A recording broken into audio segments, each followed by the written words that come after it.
What's this whole mother-in-law and daughter-in-law conflict people talk about? I've never felt it personally. Are there really such mean mothers-in-law out there? I get along great with Ethan's mom. Whenever I visit, we cook together and have a blast. If anything happens, I know Ethan will have my back. Ethan just proposed to me. My name's Zoe. I'm a 26-year-old office worker. I met Ethan in a college club, and we've been together for 8 years. Maybe that's why I get along so well with his mom. Back in college, we both aimed to join a major corporation. Ethan was so determined to join that famous company, and I took the chance too. Job hunting was tough, but we both made it in. We hugged and celebrated. But since then, our busy jobs meant we couldn't have many relaxed dates. We just wanted to support each other more than anything. That's when Ethan proposed. After 8 years, we felt inseparable. I was over the moon. We visited each other's families, and all that was left was the wedding. Then, one day, Ethan's mom, who was supposed to live with his brother Liam, asked to move in with us. I was taken aback. We never discussed living together. What about my parents? I said. Ethan tried talking to her, but she wouldn't listen. She had her reasons.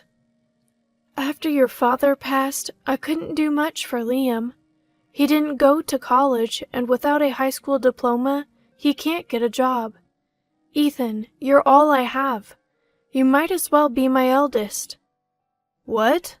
Liam's there with you. We can help financially. I want to live with both Ethan and Zoe. Families support each other. I love you, Zoe. Mother-in-law. But... After discussing, we agreed to live with her until Liam got married. After the wedding, we moved in. But what awaited was the classic mother-in-law and daughter-in-law conflict. I was sure we'd be fine. The next morning, I woke up at 5 a.m. to find her already making breakfast. I rushed to the kitchen. Good morning. I'm sorry I'm late. Let me help. You sleep in so late. I've already made breakfast and Ethan's sandwich. Women should wake up early and handle the house. What kind of upbringing did you have? Her words stung. I was shocked. What should I do? I was surprised from the first day. I was in a state of panic, not knowing what to do. What should I do in times like this? My mind went blank, and I said, Mother-in-law, I'm sorry, what should I do? You need instructions for everything? And you work at such a big company? Maybe you got in by luck and were about to be fired. That's why you rushed to marry Ethan. That's not true. We wanted kids, and I wanted to make things easier for you. Easier? I woke up early because there's one more person, and you're still sleeping. It's more work. I'm sorry. I don't like you. Don't defy me. Got it? What? Defy me, and you'll get a divorce. That's it. I faced the classic conflict I never expected. Every day was filled with her taunts and sarcasm. The dream life I had envisioned vanished before my eyes. I was exhausted, constantly trying to keep Ethan's mom in good spirits. We'd only been married for 3 months. I wanted to talk to Ethan about it, but he was always too tired from work and fell asleep immediately. I thought I'd have a chance when he got home. One day, as Ethan was changing in the bedroom, I brought up the mother-in-law issue. But Ethan dismissed it. Come on, Zoe, you're probably just misunderstanding.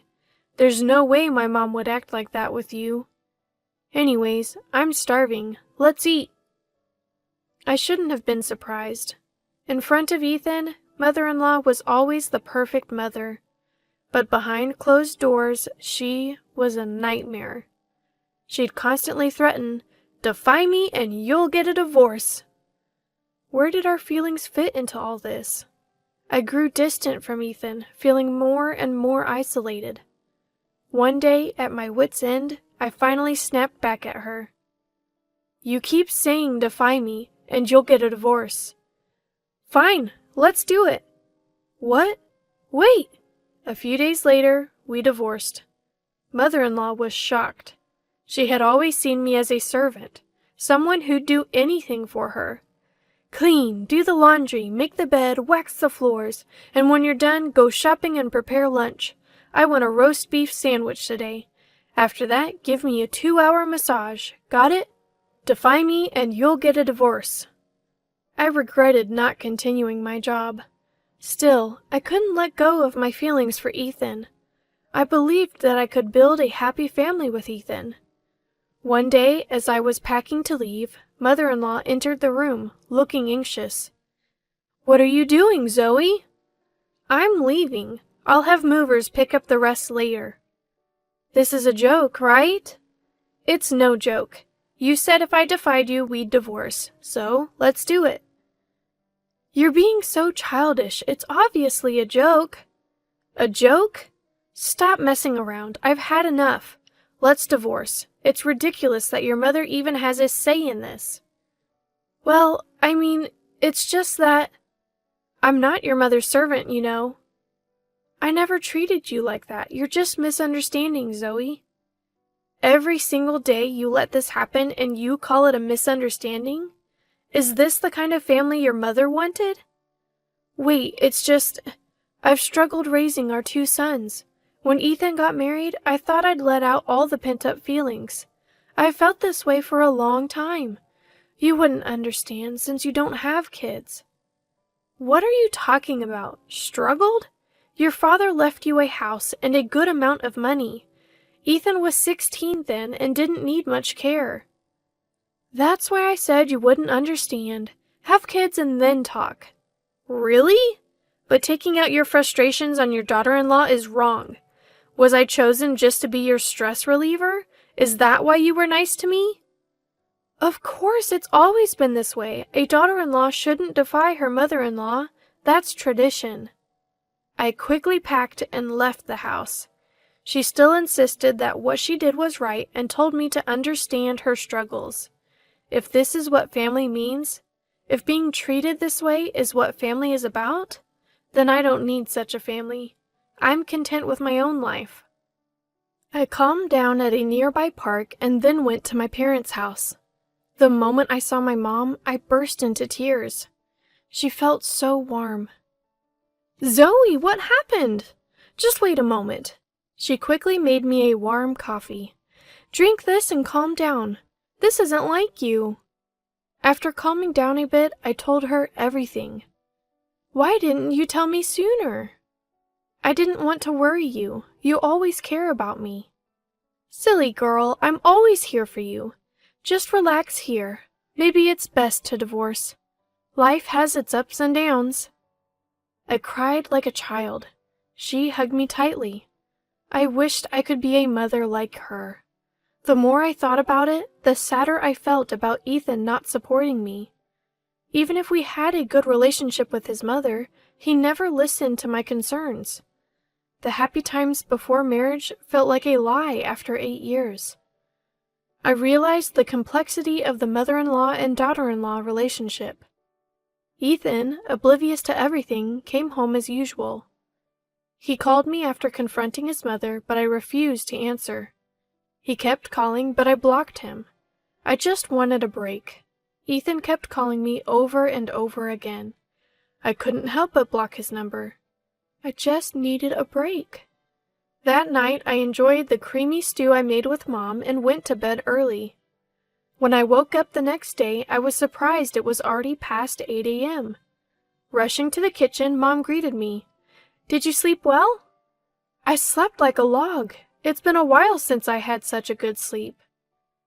"Zoe, how about we go to a pottery class today?" "A pottery class? Today?" "It's a new place nearby. They let you join even for just 1 session. I've been wanting to make a vase. Thought it might be a good distraction." I decided to spend the day out with Mom. The pottery class was more engaging and fun than I expected. For that moment, I completely forgot about yesterday. Later, Mom and I had a late lunch and did some shopping. Helping with dinner, I realized it had been a while since we spent quality time together. During college and my early working days, I never really cooked with Mom. She looked genuinely happy, probably trying to cheer me up. A few days later, a letter arrived for me. Ethan's name was on the back. I opened it immediately. To my shock, it was divorce papers. I couldn't understand why Ethan would do this, but part of me felt relieved. I felt bad for not answering his calls, but sending divorce papers was a bit much. With no lingering feelings, I decided to fill them out and submit them to City Hall. Is this how breakups go? I started to think Ethan was just like my mother-in-law. What happened to those happy 8 years? As these thoughts consumed me, my phone buzzed. It was an email from Ethan.